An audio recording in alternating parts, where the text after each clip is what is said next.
నువ్వు కష్టంగా ఉంది, అత్యవసరం అంటేనే కదా ఇచ్చాను. డబ్బు ఎంతైనా సరే, అమౌంట్ ఎంతైనా సరే నా కష్టార్జితమే కదా అది, నా డబ్బే కదా అది. ఆ డబ్బులు తీసుకునేటప్పుడు ఉన్న వినయం, బాధ, సౌమ్యం ఇవన్నీ తిరిగి ఇచ్చేటప్పుడు కోపం, చిరాకు, లెక్కలేనితనం ఇలా ఎందుకు మారిపోతాయి? ఏదో అవసరంలో ఉన్నామనే కదా. నా స్వార్జితం నా ఇంట్లోనో నా పిల్లలకో ఖర్చు పెట్టుకోకుండా నీకు ఇచ్చింది. ఈరోజు నాకు ఒక కష్టం వచ్చి నాకు అవసరం అయ్యి నా డబ్బులు నేను నిన్ను అడిగితే ఈరోజు నేను మనసులేని వాడిని అయిపోతున్నాను, నేను కష్టపెట్టేవాడిని అయిపోతున్నాను, నేను ఇబ్బందులు పెట్టేవాడిని అయిపోతున్నాను, నేను ఒక దుర్మార్గుని అయిపోతున్నాను, అర్థం చేసుకోలేని దుర్మార్గుని అయిపోతున్నాను కదా నీకు. ఈ అప్పు చేబుదులు అనేటివి మనకు అత్యవసరాల నుంచి కాపాడే సంజీవిని లాంటివి. అలాంటి అప్పిచ్చేవాడు వైద్యుడు అంటారు కదా. ఈరోజు నీకు ఆ నొప్పి తగ్గిపోయింది కదా అని ఆ వైద్యుడే రాక్షసుడయ్యాడు, ఆ సంజీవినే నీకు విషమైంది కదా.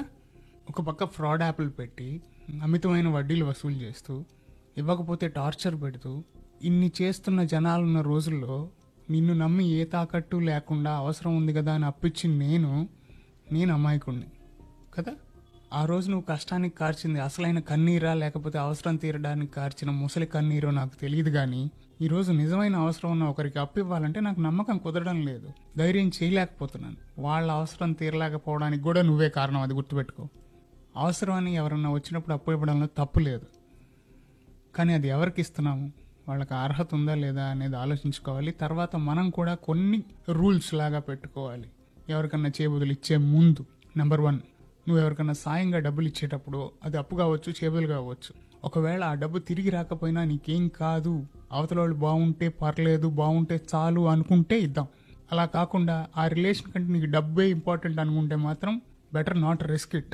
నెంబర్ 2, ఆ ఇచ్చే మొత్తం మనకు తలకు మించింది కాకుండా అయ్యేటట్లుగా చూసుకుందాం. నెంబర్ 3, ఇచ్చే ముందే వాళ్ళ అవసరాలు ముఖ్యమా మన అవసరాలు ముఖ్యమా ఒక్కసారి బేరీజు వేసుకుందాం. ఎందుకంటే పక్కనోడికి పకోడి తినిపించడానికి మన ఇంట్లో వాళ్ళని పస్తు పెట్టకూడదు కదా. లోకం పోకడే అలా ఉంది. ఎంతటి స్వార్థం, ఎంతటి కుసంస్కారం ఇది, ఎంతటి నీచము. నీకు రుణమిచ్చునాడు నేను మిత్రుడనా, ఆప్తుడనా, దేవుడనా, అది తిరిగి అడిగిన నాడు నేను రాక్షసుడనా, దైత్యుడనా, దానవుడనా. ఎంతటి స్వార్థం ఇది, ఎంతటి కుసంస్కారం ఇది, ఎంతటి నీచము. నా నమ్మకం చాలా విలువైంది, అది అర్హత లేని నీలాంటి వాళ్లపైన వృధా చేయదలుచుకోలేదు. అందరం గుర్తుపెట్టుకుందాం నేస్తమా. జై హింద్.